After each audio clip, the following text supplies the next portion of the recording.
Deadpool, he has become pretty much synonymous with Marvel by this point in time. But for all of the potentially positive contributions these writers and others have made to the mythos of Wade Wilson, there are others that have shown him for what he truly is, a nigh immortal, remorseless killing machine with no qualms about doing dirty and deranged stuff. So let's take a look at them. As I'm Jules, this is WhatCulture.com, and these are the 10 most inappropriate Deadpool storylines ever.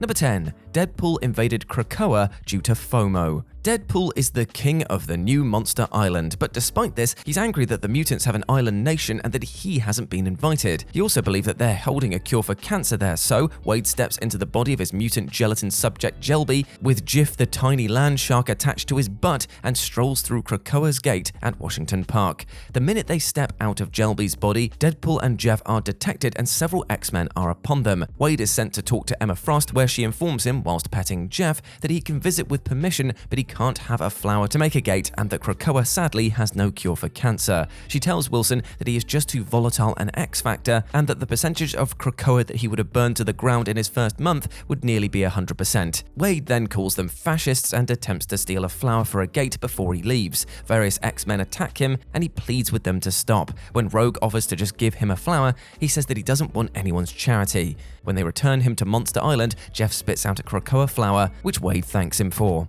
Number 9. He electrocuted an elephant. So here in this very weird story, Deadpool is called in by S.H.I.E.L.D. agent Emily Preston to help deal with a horde of zombies, including a number of deceased presidents that were raised by the Necromancer. In the second issue of the Dead President story arc, Deadpool is dispatched to stop the zombie Theodore Roosevelt from hunting all of the animals in Los Angeles Zoo. Wade was dropped in and pointed at the right direction by some meerkat, and after shooting at and then fist-fighting a bear and doing something unseen to some flamingos, Roosevelt sets his sight on a massive elephant. The mouthy merc then jumps in to save the pachyderm, but was skewered on one of its tusks. Deadpool pulled himself off the tusk while commenting on the sound, and heeding his words of his companion, the electric ghost of Ben Franklin, he looked for an electrical solution to destroy the zombie. Now, strangely enough, the elephants had actually got the upper hand in this battle with zombie Roosevelt and had him by the neck. Wade told the elephant to let go of the president as he approached with the exposed underground wire, but the enraged beast just didn't understand. As Wilson fried Teddy, he ended up also frying the elephant and then tried to address the elephant in the room when Preston arrived. Number 8. His lover had a Deadpool in the fridge. When Deadpool was committed to the Crossmore Institution of England, psychiatric Ella Whitby is surprisingly compassionate and kind to the mercenary. He soon finds that she isn't just kind, but is actually obsessed with him. So obsessed, in fact, that Wade knew that he needed to find evidence to put her behind bars. And breaking into her apartment, he's immediately struck by the smell. Investigating the refrigerator, he finds out why it stinks. Inside were different pieces of body parts that were both Deadpool and his Earth 12101 counterpart, who had been dubbed Dreadpool, and was indeed the Deadpool behind the mass killing stories until the 616 Deadpool stopped him in his tracks. The sight made the mercenary vomit in his own mask, and it was also here that Wade found information that showed Whitby was planning to kill the warden of the institute in his name. Wilson stopped the warden from going home and found Whitby there, wearing a version of his costume, holding a gun. Ella planned an explosion that ejected the merc onto the street, but Deadpool returned to Whitby's apartment and gathered the body parts into a garbage bag and threw them out of the window into a dumpster. Just then, a badly burned Ella came in through the door professing her love for Wade. He told her that he didn't love her and that he loved death more. With this, she put the gun in her mouth and pulled the trigger. Number 7. Deadpool KILLUSTRATED. Now, this Deadpool had been killing his way across the multiverse to no avail to try and make his way to his creators to stop them from the endless cycle of death, destruction, and rebirth that comics had become. Locking up many of the most intelligent villains like the Mad Thinker, the Leader, and others, Wade came up with a new plan. Using the premise that they were all fictional characters, the geniuses determined that if Wade eliminated the classical inspiration for the heroes from literature, they wouldn't arise to plague him.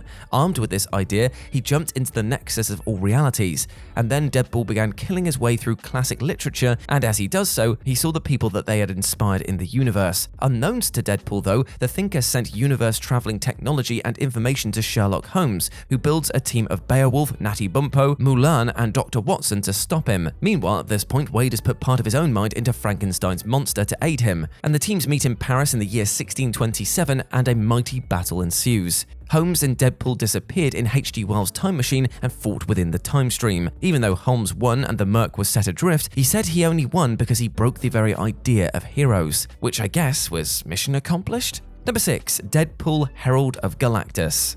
In Deadpool Team Up number 883, Deadpool is utterly broke, hundreds of thousands of dollars in debt, in large part because apparently of his guinea pig budget. So Wade has begun cold calling supervillains to see if any of them need an assassin. Despite calling Kingpin, Dr. Doom, Magneto, and others, none of them will hire the merc, and he's forced to look in the wanted ads. After deciding against pursuing a job as an assistant editor at Marvel, Deadpool comes across an ad for a herald. By saying the word, he's transported in front of Galactus in deep space, who endows him with the power cosmic in order to serve as the devourer of worlds advance man to locate planets for him to devour and inform any indigenous life forms of their impending fate. At first, Wade excelled at the job, taking great glee at finding planets and shooting the inhabitants with blasts from his hands. But Deadpool's constant and inane chatter about everything caused Galactus to scream "shut up" repeatedly and told Wilson to get out of his sight. He briefly engaged in a violent battle with the Silver Surfer before realizing that he was outmatched and retires. He was last seen at a support group for former heralds of Galactus.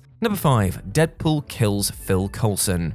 Unknown to everyone at the time, the living cosmic cube, Kobik, had altered Steve Rogers and changed him into a Hydra agent. This Captain America had set up his own shadow government and was ready to take over the United States. At this time, Deadpool was part of the Avengers Unity team and was fiercely loyal to Cap and protective of his newfound hero status. In Deadpool number 31, S.H.I.E.L.D. agent and longtime Captain America fan Phil Coulson had begun to suspect that something was wrong with Cap and has begun compiling proof to that effect. Wade had become so blindly loyal to Captain America that he would do anything he asked, and when Rogers found that Coulson had discovered his secret, he sent Deadpool to kill him. Despite Coulson's best efforts to evade the assassin, Wade unfortunately caught up and finished the job. Deadpool was so confused with guilt over his actions that he slowly turned away from Captain America and Hydra and began assisting the resistance movement. He gave former S.H.I.E.L.D. director Maria Hill the opportunity to release many of the planet's most powerful heroes who had been captured by Hydra, and the tide of the battle turned. However, due to Wilson's actions, Hill trapped Deadpool in a collapsing parking garage and kept him from being a hero and bringing down the secret empire. Number 4. He made Archangel a cannibal. Even in a case where he's saving the life of a teammate, Deadpool finds a way to make it an absolutely horrible experience for all involved. Here he was a member of Wolverine's uncanny X-Force, and the team was created to take on the Black Ops jobs that the more visible X-Men just should not be involved in. X-Force was sent to kill Apocalypse, who had reincarnated as a child. The team was quickly decimated in their first battle with a particularly brutal conflict with the villain's Horsemen. Archangel suffered greatly in the battle, having been turned into a withering husk of himself by famine. Wilson was able to pull Warren from the battle. Needing to feed his famished teammate and having no alternative, Wade began to slice pieces of flesh from his own arm. These pieces apparently gave Archangel a small amount of Deadpool's healing factor and allowed him to recover fully. Archangel became well enough to get the Apocalypse child, but couldn't bring himself to kill him. Psylocke believes that they could raise him in Utopia to be better, but Phantom X shot Apocalypse in the head, ending that discussion. Number 3. Deadpool used his daughter as bait for Madcap. The man that would become Madcap was the only surviving member of a crash involving a bus and an AIM compound called Chemical X07. The chemical gave him a healing factor and the ability to make people follow his suggestions. A chance encounter with Deadpool sparked a fight which led to both of them being incinerated by Thor, but when they regenerated, only Wade returned. For you see, Madcap had become integrated into Deadpool's mind and spoke in white text boxes. After they finally separated, Madcap was deeply affected, especially by the fact that Wade felt pain, something that the other villain had never had to experience. The emotionally damaged villain began a campaign to defame Wilson, including trying to pin the murder of an ambassador that they were supposed to be protecting on Pool and making sure that he was at the scene of the crime. In Deadpool number 5, tired of Madcap's antics, Deadpool used his own illegitimate daughter Ellie as live bait to get the villain to show up. Wade kept chopping off Madcap's limbs as he regenerated until the villain threatened to shoot the merc with a Chitauri weapon that would disintegrate him at a molecular level. But curious as to whether he could come back from that himself, Madcap shot himself with the weapon. Number 2, he may have stolen the Wade Wilson identity. Now, Wade Wilson is a name with two meanings. One is the not very secret identity of the anti-hero assassin named Deadpool. The other is a wink and nod to readers who know the connection to Deathstroke's real name of Slade Wilson. But in Deadpool number 33, the story claimed that the name belonged to somebody else, somebody that the merc with a mouth tried to kill. As the story goes, the real Wade Wilson was a teacher with a wife named Mercedes who took in a mysterious injured man named Jack who was hiding out from his employer. Seeing Wilson's identity as a way to make a fresh start, the man tried to kill the couple but only succeeded in killing Mercedes. Guilt drove Jack insane and he believed that he was Wade Wilson and thus went on to become Deadpool. The teacher also returned as the villain T-Ray and attacked Deadpool. Inconsistencies of this story made it fall apart pretty quickly, so it is questionable whether this Joe Kelly penned story counts as canon.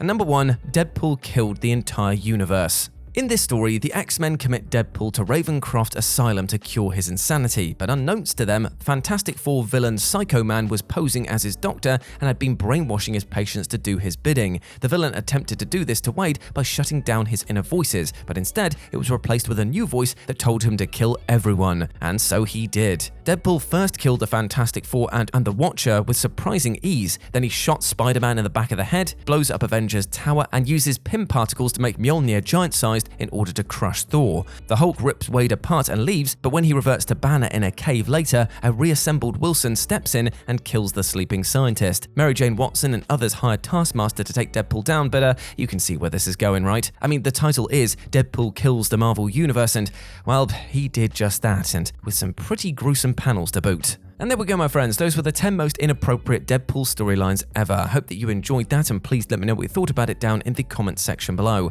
As always, I've been Jules. You can go follow me over on Twitter at RetroJ, but the O is a 0, or you can swing by Instagram where it's the same handle. As always, I've been Jules. You have been awesome. Never forget that, and I'll speak to you soon. Bye.